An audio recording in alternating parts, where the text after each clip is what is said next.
सम्मान अखिल भारतीय पुलिस अधीक्षक के माध्यम से जो आपने Also, this event is really special because we are celebrating this event in the midst of ex-servicemen surrounded by us.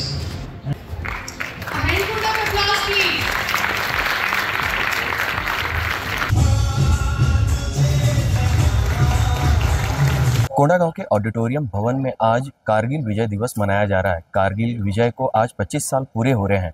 पूर्व सैनिक सेवा परिषद के माध्यम से ऑडिटोरियम में कार्यक्रम आयोजित हुआ, जहां कारगिल विजय के बारे में लोगों को विस्तार से बताया गया। वहीं इस कार्यक्रम में मुख्य रूप से कोंडागांव के कलेक्टर कुणाल दुदावत जी मौजूद हैं। सर, आज कारगिल विजय दिवस है, 25वीं जयंती मनाई जा रही है। बताएंगे इस कार्यक्रम में किस तरह का आयोजन यहाँ शामिल था और किस तरह से ये आयोजन में आपकी सहभागिता रही। अखिल भारतीय पूर्व सैनिक सेवा परिषद कोंडागांव के द्वारा आज कारगिल विजय दिवस के अवसर पर ऑडिटोरियम में कार्यक्रम आयोजित किए गए थे, जिसके अंतर्गत सर्वप्रथम कारगिल के युद्ध के दौरान जो हमारे बहादुर सैनिक शहीद हुए हैं उनको श्रद्धासुमन अर्पित किए गए एवं कारगिल युद्ध के बारे में विभिन्न सांस्कृतिक कार्यक्रमों के माध्यम से, नाट्य के माध्यम से और प्रेजेंटेशन के माध्यम से पूर्व सैनिक सेवा परिषद के द्वारा विस्तार से जानकारी जिलेवासियों को प्रदान की गई। बहुत ही ऊर्जापूर्वक, बहुत ही जोश भरने वाला ये कार्यक्रम था। जिले में बहुत अच्छा पार्टिसिपेशन इसमें देखने को मिला। मैं इसके लिए अखिल भारतीय पूर्व सैनिक सेवा परिषद को जो है धन्यवाद दूंगा कि उन्होंने इतना अच्छा आयोजन यहाँ पे किया। इसके साथ ही अखिल भारतीय पूर्व सैनिक सेवा परिषद के द्वारा जो आयोजन, जो गतिविधि उनके द्वारा जिले में चलाई जा रही है, जिसमें से एक महत्वपूर्ण जो जिले के बच्चे हैं जो कि आर्म फोर्सेज में, पुलिस में, सेंट्रल पैरामिलिट्री फोर्सेज को ज्वाइन करना चाहते हैं, उनको निःशुल्क फिजिकल ट्रेनिंग और जो है प्रोवाइड की जा रही है। कोचिंग की फैसिलिटीज इसमें प्रोवाइड की जा रही हैं। तो कहीं ना कहीं उनके भविष्य के निर्माण के लिए जो अखिल भारतीय पूर्व सैनिक सेवा परिषद कर रही है उसके बारे में उन्होंने विस्तार से बताया। तो मुझे अभी वर्तमान में जैसी जानकारी मिली है 550 बच्चे इसमें प्रशिक्षण प्राप्त कर रहे हैं। मुझे उम्मीद है इनकी संख्या भविष्य में और बढ़ेगी और कोंडागांव जिले से अधिक लोग जो है फोर्सेज को ज्वाइन करेंगे। मैं फिर से सभी जिले वासियों को कारगिल विजय दिवस की बधाई देना चाहूँगा और साथ ही साथ कारगिल में जो हमारे बहादुर जवान शहीद हुए हैं उनको श्रद्धासुमन अर्पित करना चाहूँगा। थैंक यू, धन्यवाद जी, शुक्रिया। तो ये थे कोंडागांव कलेक्टर, साथ ही यहाँ पे कोंडागांव के पुलिस अधीक्षक जी भी मौजूद है। अधीक्षक जी ने बताया कि उन्होंने एक अपनी यादें कारगिल के साथ में बताई है। उन्होंने जब मंच से अपने अनुभव बताया तो हम जानना चाहेंगे कि किस तरह के अनुभव उन्होंने बताया था। सबको नमस्कार। आज कारगिल विजय दिवस का सेलिब्रेशन में हम यहाँ इकट्ठा हुए थे। यहाँ सेलिब्रेशन के साथ साथ में जो जवान वॉर में पार्टिसिपेट किए थे और उनका सैक्रिफाइस, अल्टीमेट सैक्रिफाइस किए थे, उनका रिमेम्बरेंस में भी हम यहाँ इकट्ठा हुए थे। ये बहुत अच्छा लग रहा है कि आज ये इवेंट एक सर्विसमैन के बीच में हम ये इवेंट हम कर रहे हैं। ये हमको बहुत अच्छा लग रहा है और जो एक्टिविटीज़ वो लोग जिला में कर रहे हैं उसको भी हमको अवगत कराया है, सुन के भी बहुत अच्छा लगा है। आज यंगस्टर्स के बीच में, इतने जोश के बीच में ये इवेंट सेलिब्रेट करना हमको बहुत अच्छा लग रहा है। मुझे इन्वाइट करने के लिए थैंक यू जी। ये थे कोंडागांव के पुलिस अधीक्षक वाई अक्षय कुमार, जो बता रहे थे कि कारगिल विजय दिवस एक सिविलियंस के बीच में मनाया जाना एक गर्व की बात है। हमने अभी कोंडागांव के कलेक्टर कुणाल दुदावत जी को शुभकामनाएं देते देखा। अखिल भारतीय सेवा परिषद के सदस्यों को उन्होंने धन्यवाद ज्ञापित किया क्योंकि उनके जो सेवा से 500 से अधिक जवान सेवा में, भारतीय सेना या अन्य सेवाओं में अपनी कार्य दे रहे हैं। इसी तरह कोंडागांव के पुलिस अधीक्षक को भी हमने सुना और इस वक्त हम कोंडागांव के एक पूर्व सैनिक अजनेर लकड़ा जी के साथ मौजूद है।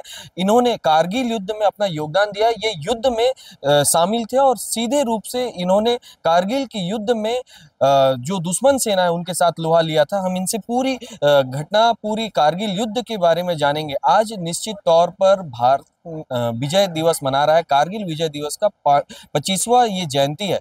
आप भी इस युद्ध में शामिल थे, आपका क्या योगदान था, बताएंगे? जी, मेरा योगदान था कि दिसंबर 98 में पोस्टेड था कारगिल में और 99 3 मई से मतलब द्राज और कारगिल के बीच में हम लोगों का सैनिक 66 मीडियम रेजिमेंट था, जो कि टाइगर हिल में उसी मई महीना में 500 से अधिक उग्रवादी घुस बैठे, वहाँ पे कैप्चर कर लिए थे और हमारे बंदों को मार के उस कब्जा कर लिया था, कब्जा कर लिए थे जी। तो उसी दिन से हम लोग मतलब 60 दिन से तकरीबन दिन रात फायरिंग, तो आर्टिलरी मीडियम रेजिमेंट में था मैं और तोप से लगातार फायर सपोर्ट देते रहे, फायर जवाब देते रहे और हम लोग उसको लास्ट में 26 पोस्टिंग कौन सी जगह पे थी, कहाँ पे वो आप पोस्टेड थे? कारगिल के बस 10 किलोमीटर अंदर सैनिक कुंड में पोस्टेड था मैं और वहीं से फायरिंग चलता रहा दिन रात, और हम लोग 26 जुलाई तक लड़ते रहे आखिरी दम तक, और लास्ट में हम लोग तिरंगा, भारत माता का तिरंगा गाड़ के कब्जा किए हम लोग वापिस। अभी आपसे कुछ देर पहले जो चर्चा हो रही थी उसमें आपने बताया कि आपका एक ऐसा सेवा था जिसके तहत जब युद्ध शुरू होता है तो उसी को माना जाता है, तो ये क्या वाकया था? जी, छोटा हथियार तो रोज चलता रहता है वहाँ से, बट क्या है कि हम लोग का आर्टिलरी तोप खाना, जो एक बार गोला निकल गया उससे लड़ाई शुरू हो जाता है। और आर्टिलरी से अगर हम ये मान सकते हैं कि अगर यहाँ से तोप फायर होता है तो युद्ध शुरुआत हो गई।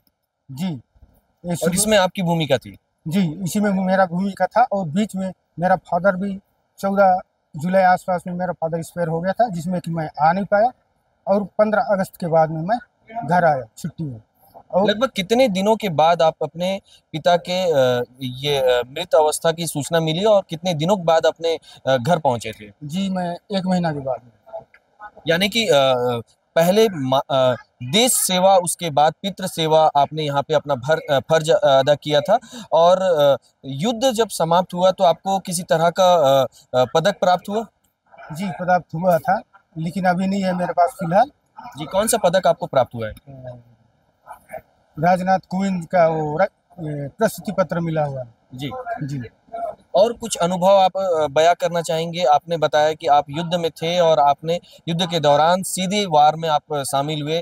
दूसरा, आपने बताया कि आपके पिताजी उसी दौरान उनका देहांत हो गया, लेकिन आप पितृ सेवा से पहले देश सेवा को आपने अहमियत दिया। और क्या इसके अलावा कोई और भी अनुभव है जो आप बताना चाहेंगे? नहीं, बस इतना। जी बिल्कुल, शुक्रिया। तो ये थे हमारे साथ अजनेर लकड़ा जी, जो बता रहे थे कि युद्ध में उन्होंने दुश्मनों से सीधा लोहा लिया था, और उनकी ड्यूटी जहाँ पे थी वहाँ पे उन्हें तोप के साथ में पदस्थ किया गया था। और इस तोप का मतलब ये होता है कि युद्ध विराम समाप्त हो गया है और तोप चलने लगा है, युद्ध प्रारंभ हो चुका है। और आज ये तोप अभी बंद हो चुका है, क्योंकि ये कारगिल का युद्ध हम विजय कर चुके हैं, 25वां वर्षगांठ मना रहे हैं। IBC 24 की खबरों को YouTube के चैनल IBC बस्तर पेज पर लाइक एवं शेयर जरूर करें। साथ ही बेल आइकन दबाकर सब्सक्राइब करना ना भूलें। कोंडागांव से अंजय यादव।